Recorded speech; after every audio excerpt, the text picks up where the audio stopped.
Welcome to the book festival. I am Zeke Elmshade, and I am not the tallest person here. Why do you have that drum there? The drum is so I can learn music. I have instructions written on it. That way I will never forget how to do my music. Here for the 15th annual Louisiana Book Festival. All day, 9 to 5. We're kicking it off with the Ryder Award, and we've got authors that represent all genres, all points of view, all topics. So politics, interpersonal relationships, fiction, everything. Ernest Gaines is with us today. So we really got Bill Joyce is with us, and he designed the artwork this year. So we really have a full day of a lot of Louisiana treasures, over 250 authors. Louisiana is known for our food and our music, but we have many great authors that write these incredible books, from children's books about saving the coast to political books. Congressman Livingston will be here unveiling a new book. We can always use a new book about Louisiana politics. So it's a great opportunity for people to see all the great writings of people from Louisiana. But keep in mind, we have a lot of authors that come here, fall in love with it, and write about our great state. So it's a great opportunity for people to see books, everything from the children's books to the political books to books about our great coast and our politics. Good job, look at you. Good, thank you. We have tons of stuff for kids. So we've got the Barnes & Noble tent, of course, is a long-term supporter of ours. So they'll be selling the books for the authors that are here today. And we've got tons of children's stuff. So we always say this is a very family-friendly event. All ages are welcome and can come, and there's something for everybody. So face painting, storytelling, children's books, children's activities. So it's really a packed day full of stuff for everybody. Well, we're here to celebrate the Book Fest and to honor one special author, as we do each year. The Louisiana Ryder Award, as we all know, is given annually to recognize outstanding contributions to Louisiana's literary and intellectual life, exemplified by a living writer's body of work. Cheryl's family roots in Louisiana are deep, going back over 200 years. Her earliest maternal ancestors, immigrants from France and Italy, worked a small orange plantation in Buras for many years before moving to New Orleans to run a grocery store in the French Quarter. Born in New Orleans, Cheryl spent most of her life as a child and young adult in Kenner, where her family moved when she was 5 and where her mother still lives. She attended Southeastern Louisiana University, studying creative writing with another Louisiana Ryder Award honoree, Tim Gautreaux. After graduating with her BA in English, she moved to Dallas, Texas, where she completed her MA and PhD in humanities at the University of Texas at Dallas and published her first poetry books. It is impossible to read a piece of Cheryl's work without walking away a little changed, a little better than you were before. So on a day when fellow Louisiana Ryder Award recipients Bill Joyce, who created our festival artwork this year, Darrell Bork, former poet laureate, John Ant Downing, last year's honoree, Ernest Gaines, the first recipient, are all here with us to help us celebrate our 15th festival. And on a day which marks Cheryl's 6th appearance at the festival, we are pleased to present Cheryl St. Germain with the 2018 Louisiana Ryder Award.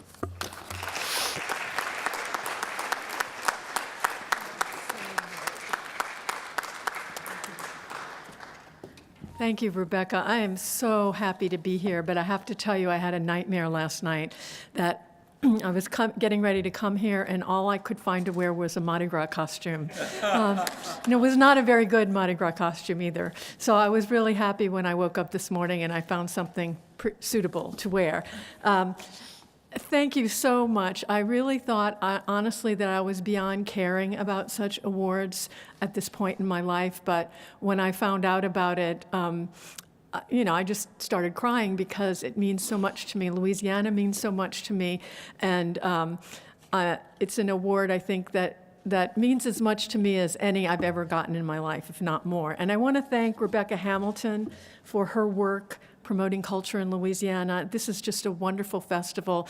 I would come even if I had nothing to read, because it's so wonderful to see people genuinely wanting to read books and support authors. So this is just a model for other states in terms of what you bring to your people here. I want to thank Robert Wilson for the extraordinary difficult job of scheduling so many writers and on a very selfish note, making sure that my friend Darrell Bork could be here for this, because I know that he's got many other things to do as well, and especially Lieutenant Governor Billy Nungesser for his legendary support of the humanities. I wish that we had someone like you in my state supporting the state where I live now, supporting us in the way that you have. Thank you so much. And so I want to just read one page from Navigating Disaster, and it's sort of giving my mother the last word. And this is an essay called Why She Won't Leave My Mother's Blues, a piece from it. And after Katrina, everyone just kept asking, why doesn't your mother leave? You know, why won't she just leave? It's terrible. This is going to happen again. So this is me imagining that she's sitting in her backyard, listening to music and thinking about this. And she's thinking about her two daughters who don't live in Louisiana. My sister lives in Nebraska, and I live in Pennsylvania. So this is my mother, me imagining my mother's voice. Those cities her daughters live in don't have food like they have here either, she thinks. No thick, rude gumbos and jambalayas and Creole sauces and crawfish and crabs and oysters and shrimp and red beans and rice and roast beef po' boys. And they don't have interestingly named streets like Desire or Chapatulas or Melpomene or Humanity, she thinks. And what can you say really about the imagination of cities that give their streets names like Maine or First or Second? And what about cities that don't have king cakes or voodoo dolls or beads or Mardi Gras or crawfish festivals or rice festivals or oyster festivals? And those people in those other cities don't have the Mississippi and Lake Pontchartrain, and they don't smell like this city, spicy and rank and full of color. And she's certain they don't even have a sense of humor or interesting politicians. And she thinks that maybe people in those other cities might not even know how to dance, really. And they don't have the Saints or Al Hirt or Pete Fountain. And now that I think of it, maybe that's what she's listening to as she sits alone in her backyard. Maybe she's listening to Pete Fountain's clarinet, all high and sweet like a gladiola. And maybe she's singing When the Saints Go Marching In. Oh, Lord, I want to be in that number. And how could she leave New Orleans now when the Saints are doing so well? She remembers when all the fans wore paper bags on their heads and called themselves the Aints because they were so embarrassed at how bad the team was. But they went to the games anyway, and she remembers when Archie Manning wasn't yet the father of Peyton, but the red-headed hero of the Saints. And now that they're so good, it would be wrong to leave. All that time wasted on them when they were bad. And she drinks to that. And maybe it's trumpet she's listening to, maybe loungy Al Hirt. And maybe he's blowing Do You Know What It Means to Miss New Orleans. She and my father used to go to his club on Bourbon, and she still likes to go now and visit his statue in the quarter, touch his trumpet, and remember all that is gone. My mother is sitting alone in the swing my brother gave her on Mother's Day the year before he died, the year before Katrina. And even though it's already rusted, she thinks she'll never not use it. She'll never give it away. She'll never move away from this swing. There's just room enough for her to sit comfortably on it without someone else. And now she's swinging to the drip, drop of Fats Domino, I'm Walking to New Orleans.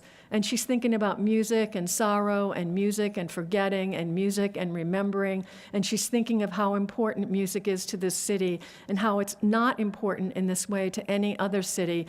And even though one of her daughters lives in a big city in the Northeast where she says there's lots of jazz, my mother knows in her bones it's not like it is here. Music here is the voice of the city. But in this other city where her daughter lives, she's certain the music is just some extra thing, some little curlicue, something nice. She's sure it's very nice, but it's not necessary like it is here. And she's certain this city would die if it couldn't sing. And she drinks to that. Giacomo fino ne, Giacomo fino ne. You don't like what the big chief says. Giacomo fino ne.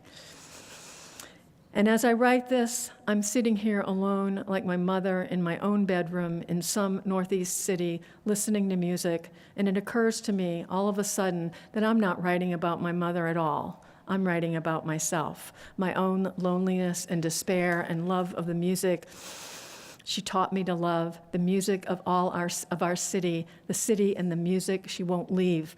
I'm talking about see that guy all dressed in green, Aiko Ande, and I'm talking about Brother John, and I'm talking about I'm going back to Louisiana, and I'm talking about Mama Roo, and I'm talking about way down yonder, and I'm talking about I got my jambalaya, crawfish pie, and I'm talking about when the levee breaks, and I'm talking about I got nowhere to go, and I'm talking about I got my saints marching in, and I'm talking about going down to St. James Infirmary, and I'm talking about I'm going to be in that number, and I'm talking about when Jungle Partner comes down the road loaded like my father, knocked out and loaded, and I'm talking about my gone brother. I'm talking about brother Jay is gone, and I'm talking about I know what it means to miss New Orleans.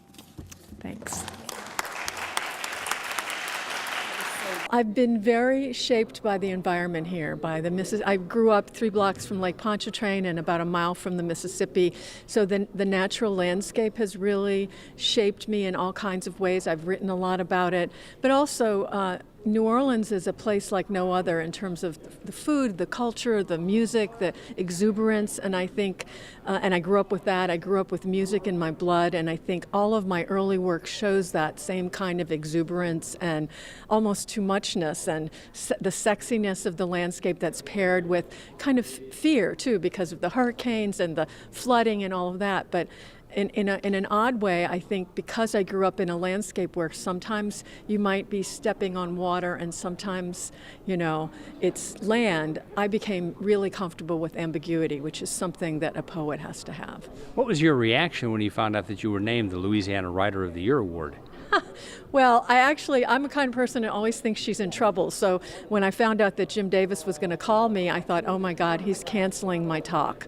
And then when he told me he needed me to write a speech for this award, I just could hardly speak. I sat down. I thought I was really beyond caring about things like this at the stage in my life, but I love Louisiana so much and have written about it so much that this is really an award that touches me deeply. Every year we try to add something new, something for the children to do, some new opportunities, some good food. We invite some educational programs out, whether it's wildlife and fishery, the Seafood Promotion Board to learn about our great seafood. So all of those tents will be educational, and every year we try to think of something new to give people more bang for their buck, more things to see and learn about Louisiana. My writing, I think, first one must think about the church and the library when you think about my writing. As a child, I grew up on the plantation and here in Pontchartrain Parish, and the church was the big inspiration at the time. And then I went to because I could not go to a library here, because I could not, blacks were not allowed in the library, so I couldn't go to a library here. But the library, when I went to California, I went to a found library. So then I began to educate myself. But had I not gone to California, I don't think I could have been a writer. Had I not come back to Louisiana, I know I would not have been a writer. So I had to go there to learn to write, but I had to come back in order to write, because it's all I write about. What advice do you have for people that would like to become authors?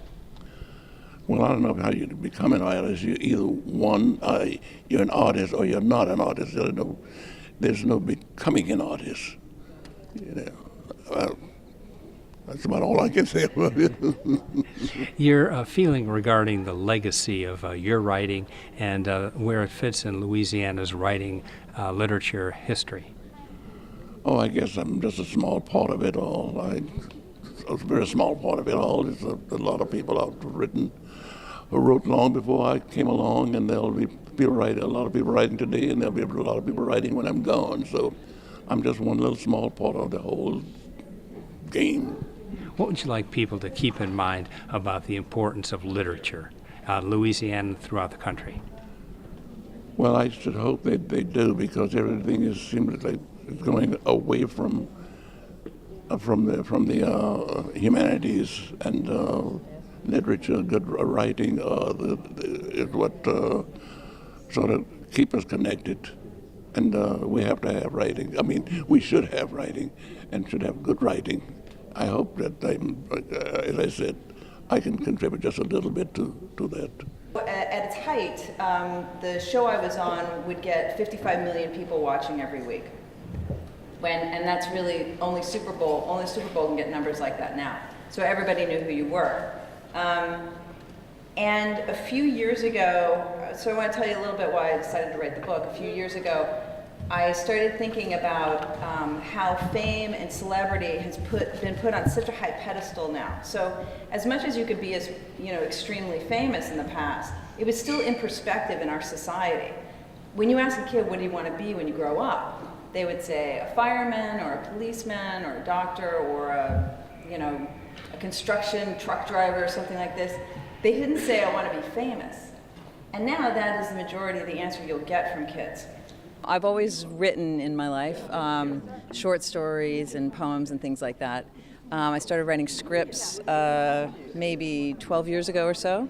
And for this particular book, it's called Fame, The Hijacking of Reality, I started putting together notes and playing around with a structure for it about 2.5 years ago. Tell us about becoming an author and your advice to other authors or would-be authors as far as what it takes to become successful like yourself. Well, I don't know what it takes to become a successful writer. I think if you are a writer, you're a writer. There's no way you can really escape that. Read as many good books as possible because whatever's swimming around in your head is going to be reflected on the page, I believe.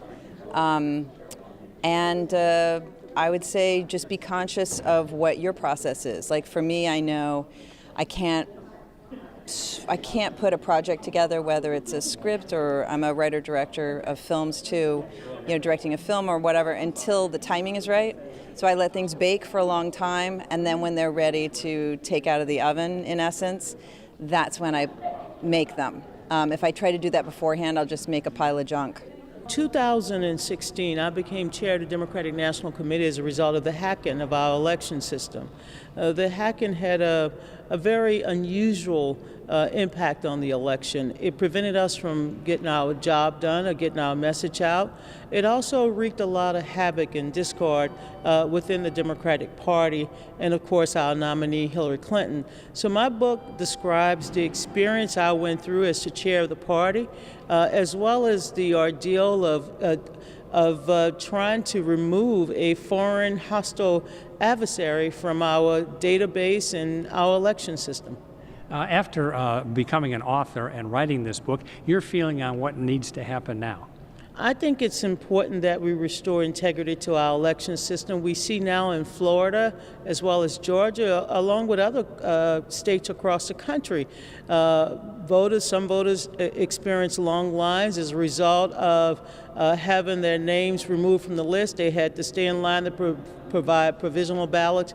I think we have to do a better job of protecting our elections. We need a FEMA for election security in this country, and hopefully over the next 2 years, with Democrats now working with Republicans, we can find a way to ensure that we get to the bottom of what happened in 2016 and prevent it from happening again. You grew up in an amusement park. A book that I wrote with my pal Katie Danos is called Pontchartrain Beach, A Family Affair. It's about the beloved New Orleans amusement park that my grandfather started in 1928 and closed in 1983. And it was just a beloved, iconic, vintage amusement park in the city of New Orleans and loved by the Gulf South. It's filled with stories, history, quotes from celebrities and people that work there, people like Harry Connick Jr. and Walter Isaacson and Michael Lewis and Irma Thomas. And it's really, so far people are loving it. So I'm very happy to have been able to pay tribute to my grandfather's vision and this wonderful, iconic New Orleans amusement park. I'm Quinn Janae Wallace. I am 15. I'm from Houma, Louisiana. And I really love reading myself, so once that sparked, as soon as I got the idea, I made it happen. What's it like to be an author? It's really exciting. And it's good to put your ideas and what you've learned into books and lessons and giving kids or people my age, because I'm a kid, different points of views. How long did it take you to write your first book? It took a while. I don't even remember. It took a very long time to write all of them. Are you planning to stick with it and become an author in your adult life? I don't know. I'm willing for everything. Like, I'm up for everything. That's why I've done pretty much everything. What advice would you have for young people that would be interested in writing? Don't give up, because I started, my first thing I wrote, I was 5, and it wasn't good, but like I kept doing it and I kept reading it and I kept getting ideas and making my own point of view. And so as long as you just keep trying and never giving up, then I mean, it should get to that point. Just don't give up.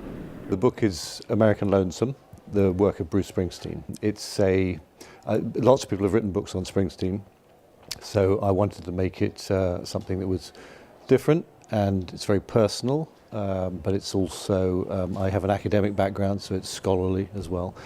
And it's a mixture of memoir and travel writing and philosophy and literary criticism and so on. And it's my 4th book with LSU Press, and they seem to be very happy for me to do whatever I want to do. So I think of John Fowles said that writing a book was like a prison. You're trying to push the walls out in different ways. And so I started with literary criticism, and I've just tried to think, well, what can I do that will fulfill the creative urge as well. And I'm very conscious of the fact that everybody knows someone who listens to Springsteen. And so everybody who reads the book is going to know a lot about Springsteen. So I had to make it accessible, I had to make it challenging and interesting, and I didn't quote a lot of lyrics. I used fair use. But I didn't quote a lot of lyrics because I know that as soon as you mention a Springsteen lyric, the person reading it is going to know the song. It's about Theodore Roosevelt, the 26th President of the United States. And it's the first book about him as a writer, as a biography, a literary biography of Theodore Roosevelt.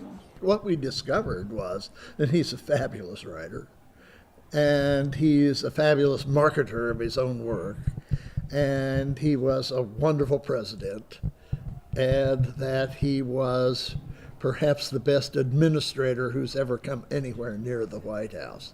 Just extraordinary. And he would write to his editor and he'll say, I'm working on this book. I'll have the first draft to you on July 1st. You can read it. You don't edit it. You can read it and make suggestions. I will give you the printable copy on August 1st. And he never missed his marks, ever, even when he was running the country. My name is Jenna Rose Nethercott, and I'm a poet and a writer. I'm here today at the Louisiana Book Festival. I spoke on a panel earlier today, did a book signing, and now I'm writing poems to order, where folks can give me a topic and I compose a poem on the spot on whatever subject they want on an antique typewriter, and then hand it off to them to keep. All right, let's try it. The word is book.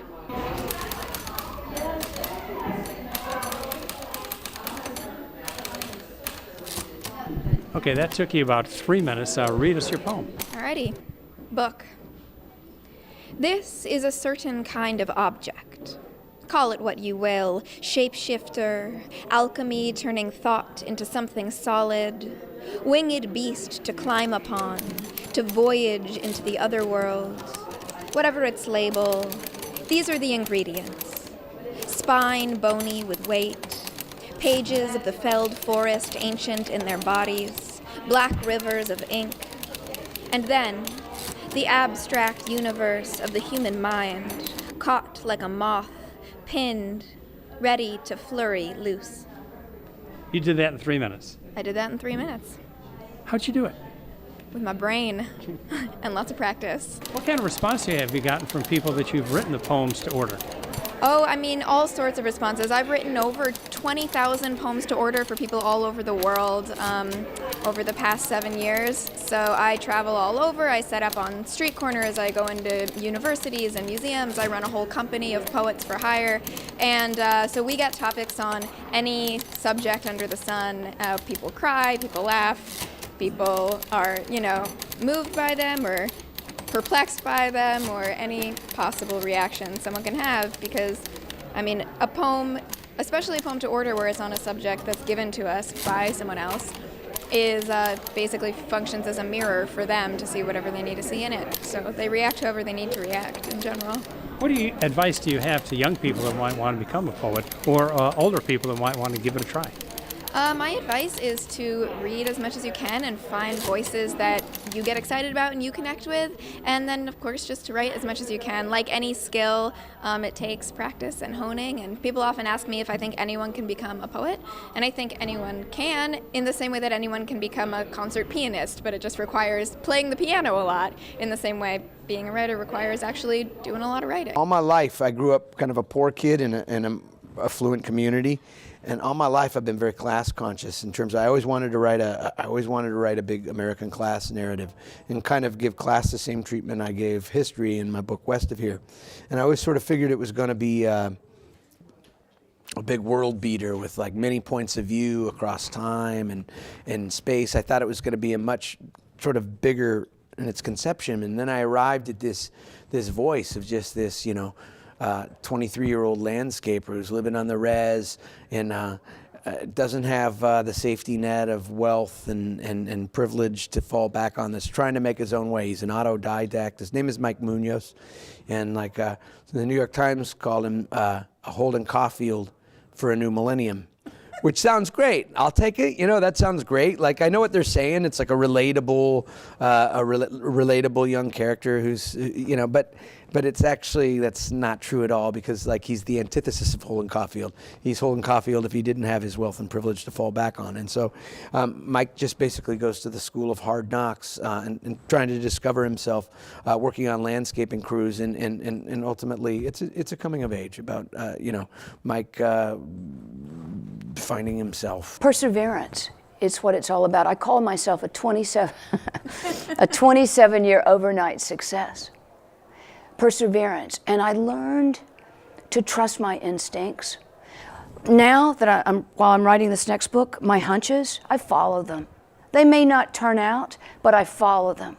And so I'm learning to trust as I go. And the other thing I'm learning is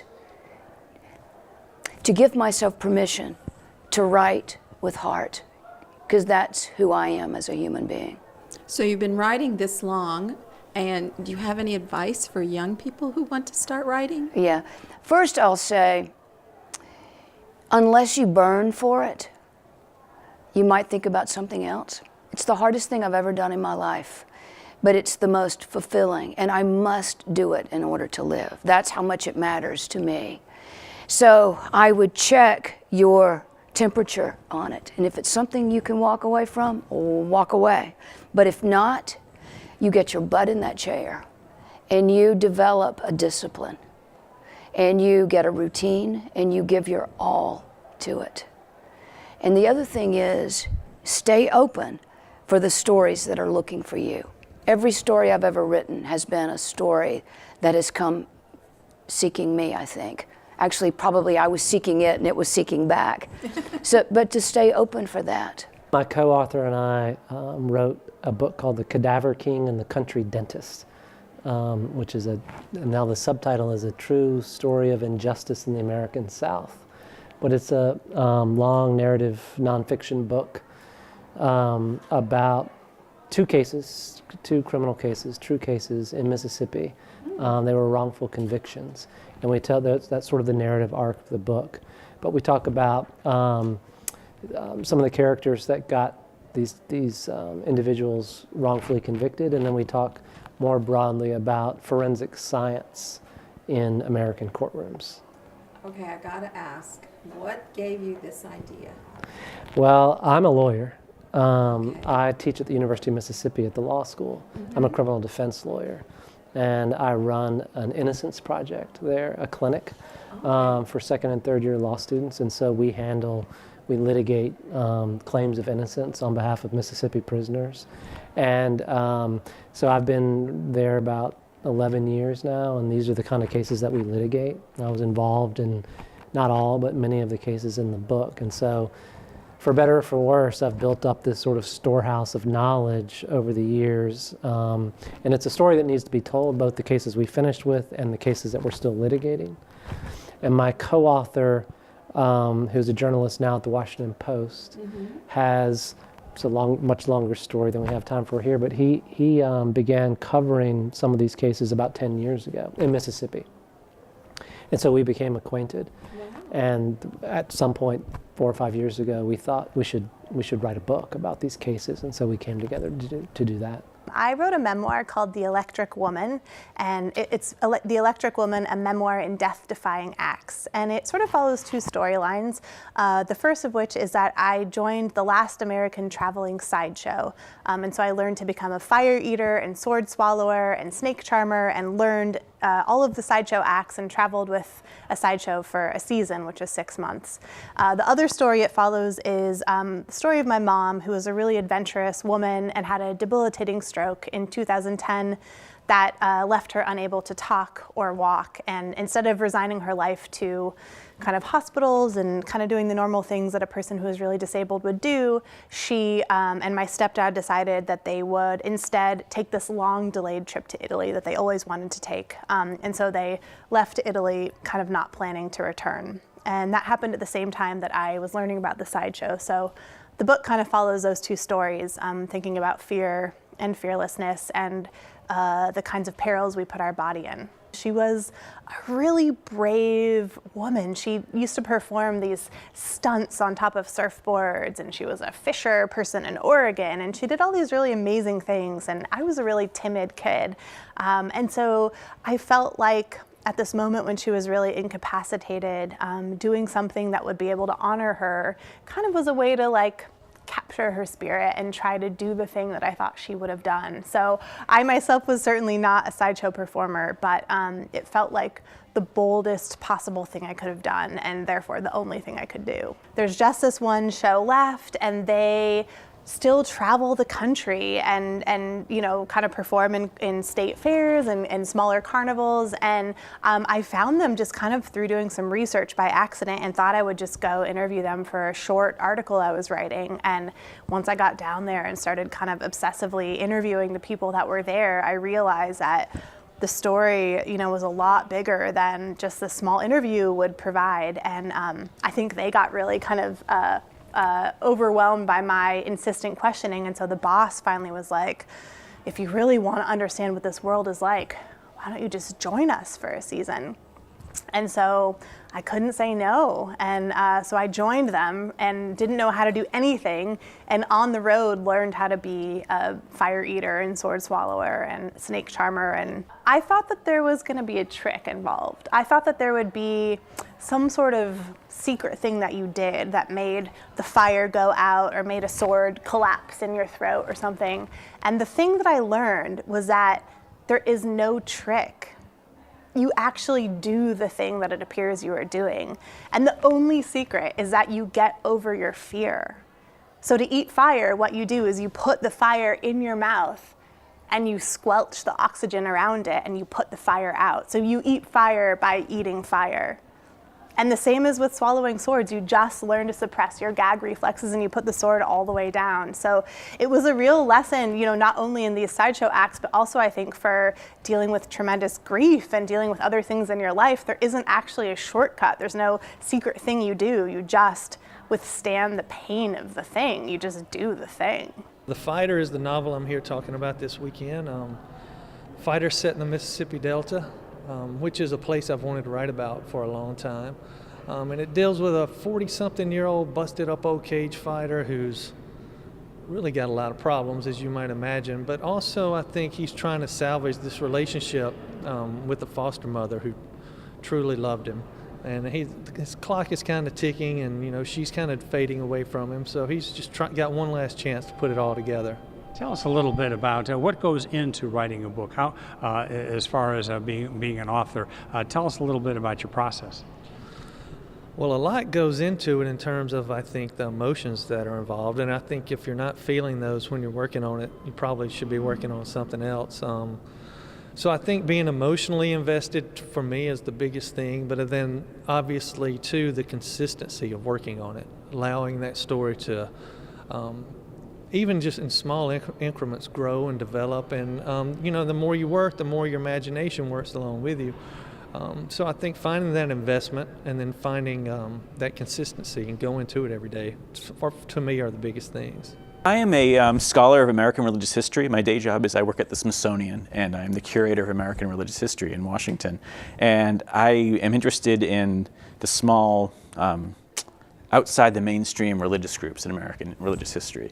And one of them is spiritualism. Spiritualism, the idea that you can communicate with the dead, was a very popular idea in the middle of the 19th century. And when I was thinking about writing a book about that subject, I wanted to find just exactly the right person with whose story could really illustrate that. And I happened upon this so-called spirit photographer, William Mumler. I've always been a reader, and I discovered writing in college when I took a class in short stories, and the professor said, you can either, for your final exam, you can either write a story or analyze a story that's already written. So I thought, well, no brainer. You just write one, make it up. And he directed me over to the creative writing department. Wow, and that started you on your journey. Mm-hmm. What type of advice would you give to young people who want to write? Just be willing to do it. I mean, a lot of people like the idea of writing more than a lot of people talk about writing, I'm going to write this book or that book, but they never actually sit down and actually do the work. So I would just say, show me. I grew up in a world of books. My mother was a teacher, and my father loved poetry.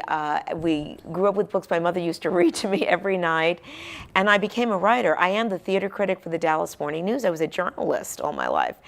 And then I met a man named Steve Sandy, who was deaf, and he told me how sad he was that kids didn't know the true story of the deaf hero William Hoy, who introduced signals to baseball.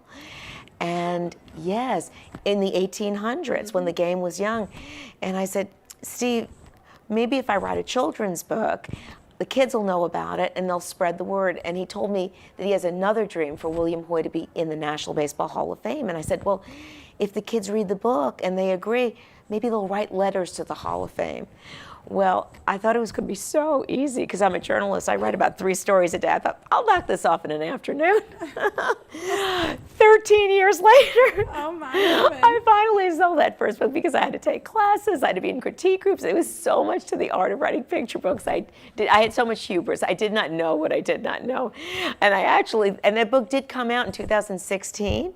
And as a matter of fact, it's on the Louisiana Young Readers' Choice Awards for 2018-2019. 10th grade, I started submitting stories to publishers, and I always knew that I wanted to be a children's book writer, always. And they were all rejected, of course. And then I went to Brown University, and Brown University is extraordinary in that it lets you design your own major. So I designed a major in children's literature and linguistics. And I explored at that time, my thesis was, how do adults write for children? Do they change their language? Do they change their language when they speak? Do they change their language when they write for children? And my thesis advisor said, I want you to explore nonfiction. And I said, no, I write fiction. I don't want to explore nonfiction. It's boring. And lo and behold, I realized it wasn't boring, and it was wonderfully creative. Back in the 80s, it was a little drier than it is now, but the field has exploded, and I've loved writing nonfiction. And I've written everything from biography to craft books. I'm writing a book on genetics right now with my geneticist husband, mindfulness, world cultures. I just love to all for children. I just love to explore the world and then find a way to tell it to kids. When I was mature enough to appreciate good writing, good reading, right, good books that I read, and it dawned on me what words could do, right? And that, of course, is when I was reading books that I chose, not in school. So I came to it late, but once that dawned on me that, words can do this, then it became a, wow, I wonder if I could do that, kind of just to see if I could do something like that. What kind of advice would you give to young people who want to become a writer? Honest advice, or if you can avoid it, you probably should. it'll drive you crazy. But the corollary of that is also true, that if you can't not write, just keep writing. There's really no secret formula. There's no tricks. There's no plan, recipe. You just keep writing. Reading brought me to writing, I think. I mean, as a child, I did nothing but read constantly, and I just thought I actually thought that people who made books were magic, and, who wouldn't want to do that, right? Yeah. And so I think I've always kind of wanted to do it. I mean, I spent a lot of years doing a lot of other things, but even as I was doing those other things, I was always writing a little bit here and there, and then I finally got kind of serious about it, and really started to work on the craft and try to create things that would be an entire story and not abandon things halfway, which I think is the key maybe to finishing a novel. So I wrote the only historically accurate book about where the vampire legends of the French Quarter came from, including the Ursulines, the Saint Germain story, and the Carter brothers. So there's 3 legends, and I investigated them for a year to find out any truth. And I didn't ruin the legends, but it really went down a wormhole to find out the truth. And the Ursulines was probably the most well, Saint Germain was very interesting as well, but the Ursulines were very interesting. The Ursuline nuns and the Ursuline convent and the casket girls, which are supposed to be maidens held captive in the Ursuline convent attic to this day. What? Yes. They're still there? Well, they're supposed to be. And I'm probably one of the only people in the world that's had a private tour of the Ursuline convent attic, which was quite chilling in that there was nothing in the attic but 6 empty bedchambers and some chains and some holes in the floor, just large enough to house some caskets. So it was pretty cool. But I mean, the truth is more fascinating than the fiction. What the Ursuline nuns went through to get here was truly amazing. And how that incorporated the vampire fiction is fantastical and beautiful. I was a pre-med student. I was a science and math guy. And then somewhere around my junior year in undergraduate, in the middle of my pre-med curriculum, I just was sitting in a chemistry class and I was staring at the periodic table, looking at the elements, the charts of elements, and instead started to see lines of poems. It's as close as I've ever had to a vision, and it sounds kind of hokey saying it from any distance, this distance in particular, but it was what kind of suddenly spoke to me and said, you know, you want to try something else. I was taking the first literature courses I'd had and was immediately in love with British romantic poets like John Keats and William Wordsworth and So Shelley. those would be your favorite poets? Those were early on, and Keats still remains. And there was just something about the music and the language that, you know, you don't find it the same way in prose. So, you know, I'm also a jazz musician. I played piano since I was a real small child, and I was at first playing classical music and then rock and roll and blues and then finally jazz. So something about the musical quality of poetry spoke to me too. I've always written, but I worked for years in nonprofit fundraising, and this is, I guess, my second career. But in 2008, when the market crashed and I lost my job literally overnight, I woke up one morning and all my clients were gone. And I thought, well, I can go out and find another job, or I could do this thing that I've always thought and said that I wanted to do. So I just went for it. And you started writing at that very minute? Well, I sat down and then I realized I had no idea what I was doing. I mean, I'd always written, but fiction is a very different beast. So, Did you research then, or what did you do? Yeah, I did a lot of learning and a lot of classes and a lot of retreats. And I mean, I read everything I could get my hands on. And I, you know, like I said, that was 2008, and my first book came out in 2014. So it took me a while to get there. To write what you love, I was working with a literary agent that I actually quit a few years ago because she was trying to change my book and make it into something that she could make a lot of money off of as commercial fiction. And I was holding on to my vision for the book, which was much more literary, spiritual, artistic. So I'm saying to writers, I teach workshops and so forth, hold on to your vision and remember it's your book. and don't let the money people try to make it into something that you won't love and that you won't be proud of. Find out what time of the day is best for you to write, and write every day. For me, that's in the morning. But the problem with writing is you can do it in your underwear at home, but the problem with writing is you can do it in your underwear at home, and you can also watch TV, and you can also get distracted. So it takes discipline to do it every day. I wake up pretty early. I spend a couple hours before the phone and the email starts blowing up, and even if you don't have anything to write, if you're not feeling the creative inspiration and juices, you just have to write something every day. It's like money in the bank that you can always go back to later and pull back out. So my advice would be to just do it every day and find out what time of the day works best for you, because it's different for everyone. Yeah, when I was about 8 years old, I started writing books, and I wrote them all through high school. But when I got to be around college age, I found it hard to finish a book. They were supposed to be longer and more complicated at that point, and I couldn't do it. And I didn't really have any support in my life to continue, so I just stopped. And it wasn't really until about maybe 4 years ago when I read The Hunger Games, and I got really inspired by that world and that voice, and I thought I would try it again.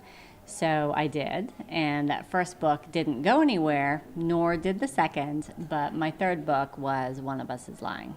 I always felt that I loved the writing and that I would do that no matter what. And so the fact that I got published and the book ended up a bestseller and all kinds of other wonderful things happened is amazing, but it mostly started because I just loved to tell stories. Katrina. I actually, I'm a travel writer myself, and so every time I would go someplace, two things kind of stood out to me. One was that, the rest of the world was normal and we were still struggling down here, and the other one was that, when you lose everything, you get all this swag. When you, as a travel writer, I would get, cups that would say things like, see Gatlinburg, and so it was kind of funny. I thought, here's a woman who lost everything in Katrina, and she decorates her house with all the stuff, and I don't know, it just all kind of came together for me. The title of my book is Looking to the Stars from Old Algiers and Other Long Stories Short. Say that 3 times fast. And it's actually, I'm a columnist for the newspaper in Lafayette, and I've been a columnist since 2002, and so my book is a collection. We call it Jan Rischer's Greatest Hits, from 2002 to 2017, and we adopted a daughter from China, and so it really chronicles our adventures in China, and I'm the mom of 2 daughters, and I was a journalist, and I covered Katrina, and it's pretty raw, and then our house flooded, so all the Louisiana things are covered in this little book. My book is the memoir of my 18 years as a sharecropper's daughter. The title of the book is The Cajun Girl's Sharecropping Years. As I finalized it, but the essays were called The Sharecropper's Daughter. And it was never meant to be published. It was just a bunch of essays for my children of a lifestyle that no longer exists. I got the understanding that the sharecropping years had been written by men, and I wanted to share the sharecropping from a women's perspective. And I brought in the culture, like the holidays, Easter, Christmas things, the courtship, like when because I met my husband when I was 16, and whom I married when I was 18. So I brought in the culture about the leisure time, the holidays, and then including how the life was. We had no electricity, no running water, you knew about the whole 9 yards. And what made us different was that Daddy didn't have any boys, so the 3 older girls were the sharecropping hands. And so it made life hard to be productive. And so we had to move every year because my daddy didn't produce enough crops. And so that was a hardship on my end of it. So that's what I've taken from the earliest memories of my childhood, preschool, to the way we lived when we first got electricity when I was in the 7th grade. And then throughout school, and then, you know, when I started dating, it was Cajun dance. You know, high school dance can't go, but Cajun dance, let's go. I'm from Ville Platte. I came to the book festival because I'm looking for a book for my adopted niece. Have you found any books? I did. I found one for myself, and I am looking for one for her children. She's 5 years old. Her name is Harley. What do you think of the book festival? I love it. I've never been to one. This is great, a big one like this. In Ville Platte, we have a small one at the library, but here, this is great. Love it. I'm from Laplace, and I came because I like to be around people who enjoy books, and I like to be involved in the new books coming out, see who's writing them. What's your favorite part so far today? I don't know, the weather's really nice. The State Library, I've never been there. It's a beautiful building. We came out with our family just to enjoy the beautiful day. How's it going so far? It's been fun. They've had lots of children's activities that they've enjoyed, and they've both gotten a few books. What's your favorite part of the festival? Enjoying the weather with my family. Are you going to come back next year? Sure. If the weather's good, we will. I'm from Gibbsland, Louisiana. I'm here at the Louisiana Book Festival because I love it. I was an employee of the Bienville Parish Library for 11 years, and our administrator would always sponsor us to come to the Louisiana Book Festival and enjoy all the festivities and learn. And so I retired in April, but I still wanted to come and be a part of the book festival again this year. What's your favorite part of the festival? Well, the book talks with the different authors, and I always enjoy buying books. I bought several books today for my granddaughter to read to her, and just the outdoorsy feeling. The food's always good. The music as well. I came by to see the books. I like to meet the authors and see how everything's going. I got my little 19-month-old son with me and my wife. So yeah, we're just having a good time. What's your favorite part of the book festival? Probably meeting the authors. That's probably my favorite thing. Just talking to them, kind of seeing how they got there, got to where they're trying to do with their books, and yeah, it's good. You gonna come back next year? Of course, yeah, definitely. I've been coming for 3 years in a row, and my favorite part is listening to the authors talk about their books. Who'd you listen to today? I listened to Mark Maranta. He spoke about historical homes, like some of the old plantation homes and those type homes. Beautiful pictures, presentation, lots of history. Very interesting. I love the history part of it, I guess is my favorite. This is our second year coming here. What do you think of it? I love it. It's great. You know, it's a great way for people to meet local authors, and I like looking for children's books, really. What's your favorite part of the festival? The books. The books, and just really, you know, enjoying the music. I'm from St. Mary Parish. My wife and I both drove here today. We're both educators. She's a librarian, and I'm a science and social studies teacher. And so we come up every year we can just to get exposed to new books and get new ideas. And we like seeing all the activities that they do with the kids. Sometimes we steal them. What's your favorite part of the festival this year? This year we really just walked in, but so far I've really enjoyed the kids' activities, and my boys have been enjoying them as well. My daughter was interested in coming. She loves to read, so we came to check out and see what all they have to offer out here. What's your favorite part of the festival? My favorite part is the different authors, the readings that they do. I think it's neat for the kids to come out. Good. So turn around so we can see your painting there. You coming back next year? Yeah, I'm definitely coming back next year. I've enjoyed it so far. We've got a real good friend here from Slidell, a guy named John Case, who's an author, and we just came out to support him and support the arts, and really enjoying out here. The weather's wonderful and the food's great, and we're having a good time. Is this your first year to come to the book festival? Actually, it is. What do you think of it so far? It's wonderful. I'm here today because I am volunteering for the fair with Zachary FBLA, and my favorite part today was helping out with cooking. What do you think of the book festival? It's a good thing for everybody to come out and get their books and be educational. This is my second year to come to the festival, and we really love it because we get to see a lot of different books and authors. We get to interact with the authors, and we sometimes see books that we don't see at the library. So that's what we love about this. Are you going to come back next year? Absolutely. We'll be here next year again. Who came with you today? Me and my wife, and of course our daughter, 2-year-old. I've been coming to the book festival since at least 10 years, and I came today because this is what I do. They have the book festival, and I bring my family. What's your favorite part of the festival? Meeting authors, talking to authors. I bring beer to William Joyce every year. I'm kind of they're my rock stars. It's a lot of fun. Every year we say we're going to top our success from the previous year, and we really do. People love the book festival. I always go back to the one year we didn't have it, and it was fire of 1,000 suns came upon me because everybody wanted us to keep having the book festival. So huge support, huge crowds, gorgeous weather. We changed the time, it worked out fine. So we couldn't be happier. We just have an incredible team. If you knew the staff, Rebecca and her team, what they do, you talk about doing more with less. They have such a small team that works so hard on this and year-round for the library system. We're just blessed to have an incredible team working on this. Rebecca does a great job.